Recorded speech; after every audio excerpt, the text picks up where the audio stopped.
Hi everyone, hope you're doing well from wherever you're watching this channel, depending on your time zone. Now, the Meru governor, Kawira Mwangaza, appeared before the Senate for the second time for impeachment hearing. The first one, she survived, and this was the second time. And the end result did not come out as breaking news because I never saw any serious allegation that Meru MCS were leveling against Kawira Mwangaza. There was not enough evidence to support what they were doing. So there was 7 allegations that they were leveling against her. But at the end of the day, majority of senators did not vote in their favor in all the 7 accounts. And that means that Kawira, for the second time, had survived impeachment. I will take you through the 7 accounts and what happened at the Senate in a very short time, within 12 minutes, just to give you the summary of what happened. Now, these are the 7 accusation leveled against Kawira Mwangaza: misappropriation and misuse of county resource, nepotism, bullying and vilification of other leaders, illegal appointments and usurpation of statutory power, contempt of court, illegally naming a public road after her husband, and the contempt of the assembly.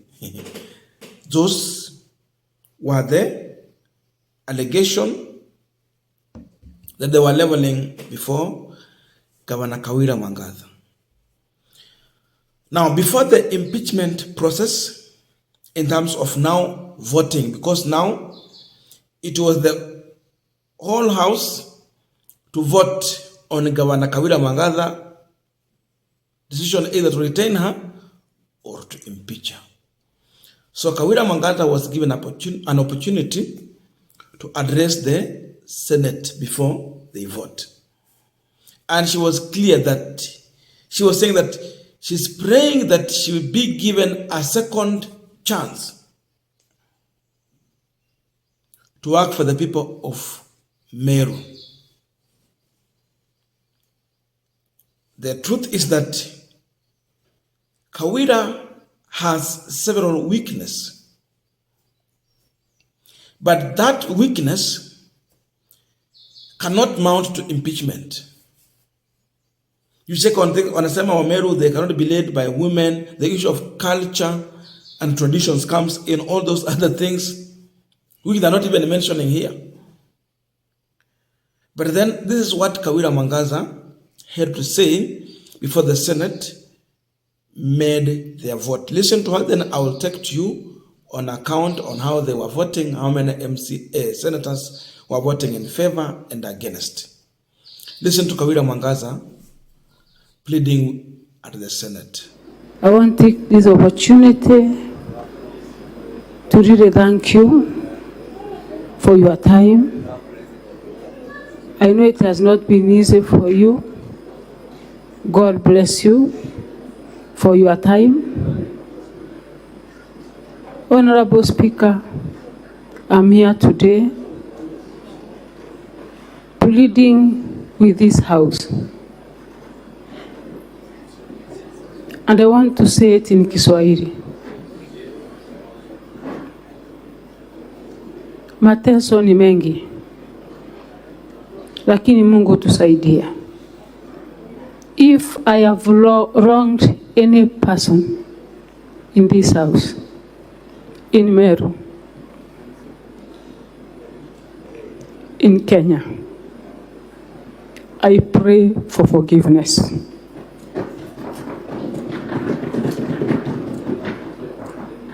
As a mother, a leader, it is my duty to unite Meru people. And I pray for more grace, that God will give me power to bring all the leaders together.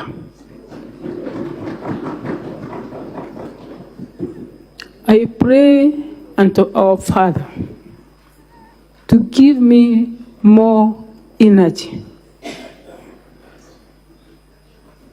to give me more grace, na Mungu anipe kuvumilia kwingi to see Meru people happy. The members of parliament, our dear deputy senator of this house, the MCAs, deputy speaker, if I've wronged any one of you, forgive me.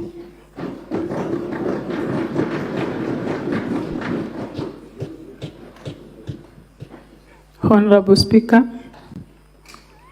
I was elected as an independent governor. I know I need MCAs. I've tried my best, and I shall still continue trying my best to see that I work with everyone. Honorable Speaker and this Honorable House, no one is an angel. I'm not an angel. Each and every one of us has his or her own weaknesses.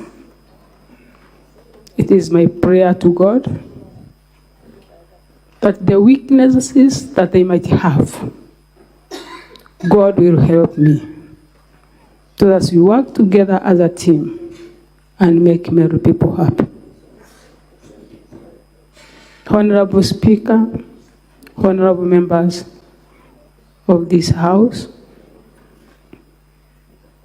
I take this opportunity again to say thank you, and I pray that you give me a second chance. God bless you. Now, if you talk about the issue of what they're talking about, misappropriation of funds, the fact remains that there's no any report from the Audit General. Of course, he has not yet prepared any. The reality again is that there is not any report from ESCC showing that Kawira Mwangaza has misappropriated any funds from Meru people. And this is what her lawyer is saying here. I quote, "The issue of misappropriation of funds, we do not have any report from the Audit General. What we have is a complaint presented to the ESCC." So, this MCS and some leaders within Meru are presenting a complaint to ESCC, and they want to use that one as a position that are using to impeach Kawira Mwangaza. So, no report at all. And that's why you see these lawyers are saying that, and I quote, "Pressure has been mounted on members of County Assembly of Meru by some leaders, and they had no option apart from adopting an impeachment motion where they were forced to sign and impeach." So that tells you that there are some leaders who are forcing MCS to do some things that are even against the law. That is the reality. Now, this is how senators voted on this impeachment. 7 accusations or accounts. Number 1, misappropriation of funds. 19 senators voted in favor of that. 28 said no. So that account failed. Number 2, nepotism. 5 senators voted to agree with MCS on nepotism. 45 anonymously disagreed with them. So look at that. Mambo ya nepotism ni hot air.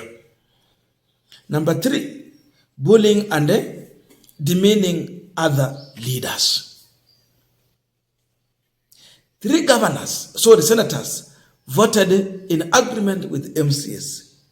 But 44 anonymously disagreed with that position. Mambo ya demeaning of other leaders ni hot air. That cannot amount to impeachment. You know, if they had just voted in any of this account, in favor of this, any of this account, that means Kawira angekuwa anaenda nyumbani. So hii ni kelele tupu. Then another one, illegal appointment and usurping of statutory power. Now, on that one, 20 voted in agreement with MCS, but 27 disagreed. Hapo ndio numbers zilijaribu kukaribiana kabisa. So 27 disagreed. Then contempt of court.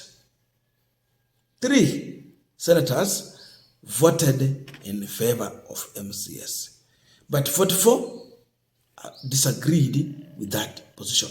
So Kawira survived on that account. Then, second last, illegal naming of road. She named a road before her husband. 4 senators agreed with MCS on that account, but majority 43 anonymously disagreed. Then contempt of county assembly. 10 senators voted to agree with the MCS, but 37 anonymously disagreed. After this voting, then Kingi had no other option but to say this. I quote him: "The results of the division indicate that the Senate has not upheld any of the impeachment charges.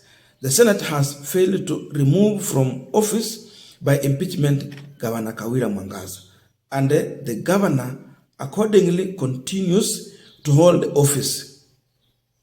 That was Senator Amason Kingi declaring after Senate complete casting their votes. With that alone tells you that Kawira Mwangaza has survived the impeachment.